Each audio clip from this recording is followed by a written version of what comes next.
கரூர்ல மட்டும் ஏன் இப்படி நடந்துச்சுன்னு விஜய் வெளியிட்ட வீடியோ மட்டும் இல்ல, அதிமுகவோட மாநிலங்களவை எம்பி இன்பதுரை வெளியிட்ட தமிழக அரசாங்கத்தோட ஆதாரமும் திமுக மீதான சந்தேகத்தை அதிகரிச்சிருக்கு.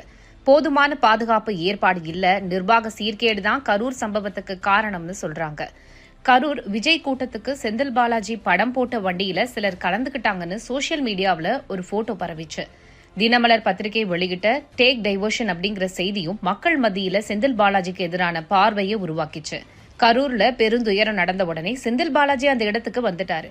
சரி, உள்ளூர் எம்எல்ஏ உடனே வந்துட்டாருன்னு சொன்னாலும் செந்தில் பாலாஜி படம் போட்ட வாட்டர் பாட்டில், இறந்தவர்களை உடலை அனுப்பி வைக்க திமுக பேனர் கட்டின ஆம்புலன்ஸ் அப்படின்னு திமுக செஞ்ச விளம்பர அரசியல் விமர்சனத்துக்கு ஆளாச்சு.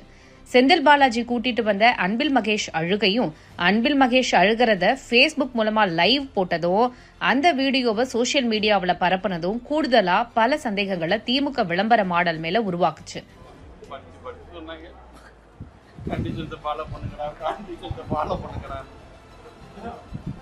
இப்போ கூட்டம் நடந்த கரூர் வேலுசாமிபுரம் எந்த விதத்திலையும் கட்சி கூட்டத்துக்கு அனுமதி இல்லைன்னு தமிழக அரசு, அதாவது திமுக தலைவர் ஸ்டாலின் தலைமையிலான காவல்துறையே கொடுத்த கடிதம் வெளியாகியிருக்கு.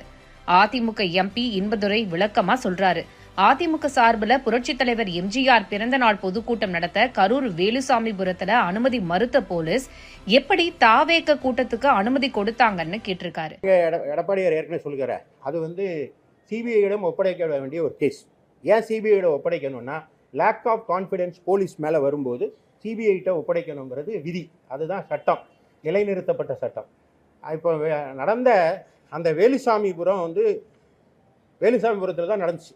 அது குறுகிய இடம், அங்கே பொதுக்கூட்டம் நடத்த அது அருகதையற்ற இடம்னு உத்தரவே போட்டிருக்காங்க. எப்போ போட்டிருக்காங்கன்னா 21/1/2025 அன்று காவல் ஆய்வாளர் மணிவண்ணனுடைய செயல் நடவடிக்கையில், செயல்முறை ஆணையில் பாரத ரத்னா எம்ஜிஆர் அவர்கள் பிறந்தநாள் பொதுக்கூட்டத்திற்கு அதிமுக சார்பில் அதுக்கு அனுமதி கேட்குறோம்.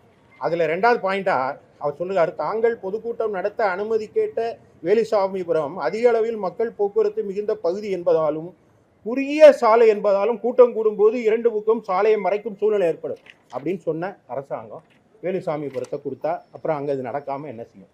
இதை எல்லாத்தையும் விட சமீபத்தில் அதிமுக பொதுச் செயலாளர் எடப்பாடி கே பழனிசாமி கரூர்ல அதே இடத்துல பல கட்ட போராட்டத்துக்கு பிறகு கூட்டம் நடத்தினாரு. பெரும் கூட்டம் கூடினாலும் கட்டுப்பாடான கட்சியா அதிமுக இருந்ததால எந்த சலசலப்பும் கூட்டத்துல இல்ல. ஆனா அதே கரூர்ல அடுத்த நாள் பேசின செந்தில் பாலாஜி குறுக்கு சந்தில கூட்டம் போட்ட அதிமுகன்னு விமர்சனம் செஞ்சாரு. அந்த ரோடு இருக்கிறதே 80 அடியா இருக்கு, 60 அடியா இருக்கு, 80 அடியா இருக்கு. அது 2 பக்கம் 15 அடி